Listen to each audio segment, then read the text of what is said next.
El mundo. Un sistema contrario a Dios. Una de las grandes dificultades que vive todo creyente es tener que vivir en un mundo contrario a la voluntad de Dios, sin adaptarse a Él. El problema es que todo pasa muy sutilmente, sin que los cristianos nos demos cuenta, y en determinadas ocasiones hasta nos parece normal involucrarnos con el pecado, sin entender que somos víctimas del engaño del enemigo. Es por eso que las Sagradas Escrituras tienen muchas enseñanzas que nos alertan al respecto. Veamos algunas de ellas.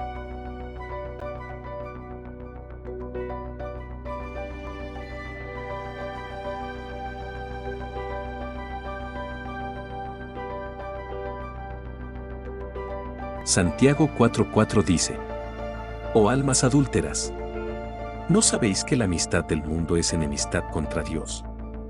Cualquiera, pues, que quiera ser amigo del mundo, se constituye enemigo de Dios.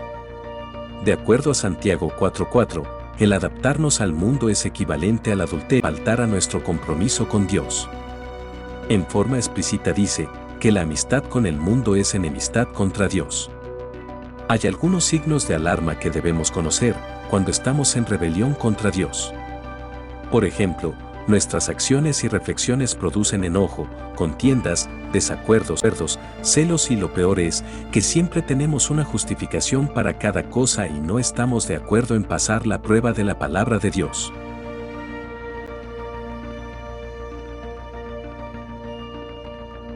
Analicemos 3 verdades que deben ser tomadas en cuenta para no conformarse al mundo, sino más bien ser santos en medio de un mundo pecaminoso, contrario a la voluntad y santidad de Dios.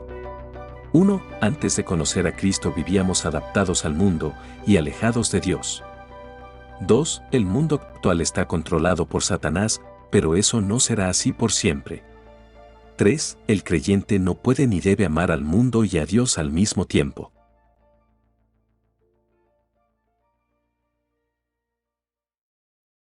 Pecaminosa filosofía. Antes de la salvación, el creyente estaba en, y era del mundo, que es, un conjunto de valores, conductas y pensamientos contrarios a Dios. Antes de conocer a Cristo como Salvador, nosotros estábamos y pertenecíamos al mundo, por eso, aún nos queda resabios y costumbres de esa vieja naturaleza. Entendiendo que, el mundo se refiere a un conjunto de valores, conductas, deseos y pensamientos contrarios a la naturaleza de Dios. Lo más grave del asunto es que tenemos tantas justificaciones para nuestra conducta mundana que se hace muy difícil que podamos reconocer que estamos haciendo mal, ni siquiera cuando se nos muestra con las Escrituras.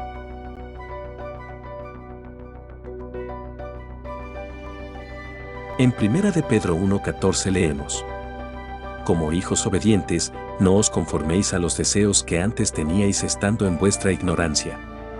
Aquí se nos enseña a obedecer a Dios, para contrarrestar los deseos del mundo, evaluando si nuestros deseos son del tipo que teníamos antes de conocer a Cristo, que pueden ser engañosos, malinterpretando cosas y buenas intenciones. También, otro indicador de lo justificable o no de nuestra conducta son los resultados. Si estos últimos no son santos, agradables y perfectos, estaremos muy lejos de la voluntad de Dios, a pesar de que digamos lo contrario. Parnos en esto está la palabra de Dios y el Espíritu Santo, pero tenemos que dejarles obrar en nosotros.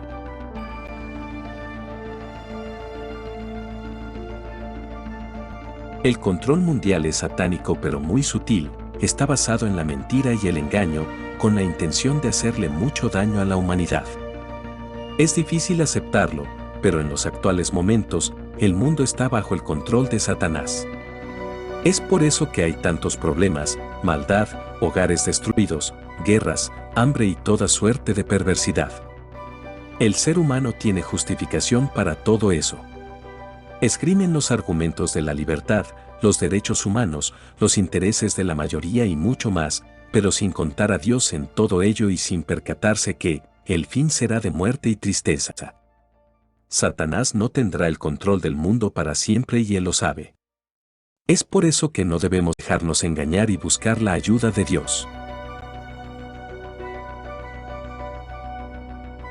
Segunda de Corintios 4:4 dice: en los cuales el Dios de este siglo cegó el entendimiento de los incrédulos, para que no les resplandezca la luz del Evangelio de la gloria de Cristo, el cual es la imagen de Dios.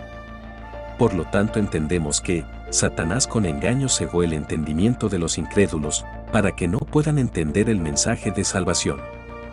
Asimismo, cuando puede engañar al creyente, haciéndole pensar en derechos, buenas intenciones e interpretaciones fuera del contexto bíblico, lo hará para que los cristianos afectados no puedan vivir la plenitud de una vida victoriosa.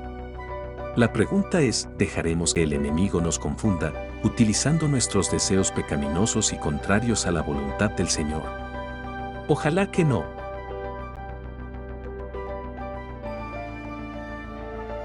No se puede amar a Dios y al mundo, con sus deseos pecaminosos, al mismo tiempo. La luz no tiene comunión con las tinieblas. El creyente no debe pretender ser un cristiano consagrado a Dios y al mismo tiempo adaptarse al mundo. Por más que tengamos muchos argumentos, si estos no pasan prueba de la palabra de Dios, estaremos en desobediencia. Insisto en los argumentos, porque con frecuencia escucho acusaciones que parecen muy convincentes, pero que los resultados en las relaciones interpersonales de los involucrados son catastróficas.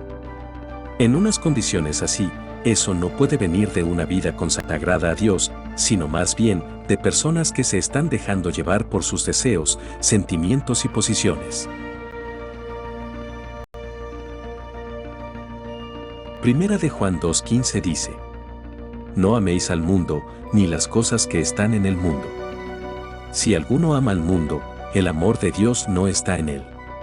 ¿Qué significa amar al mundo y las cosas que están en el mundo? Significa pensar y actuar como piensan y actúan las personas que pertenecen al reino. Cuando un creyente actúa de esa manera, está comportándose de una manera distinta a la nueva naturaleza que Dios le ha dado. No se está dejando llevar por el amor de Dios, sino se está dejando llevar por los deseos de la carne.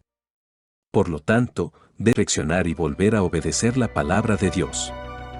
Es importante recordar que nosotros como hijos de Dios, tenemos una nueva naturaleza y aunque no queramos, el Espíritu Santo siempre nos va a reprender cuando estemos desobedeciendo a Dios, lo cual es una ayuda para volver al camino correcto.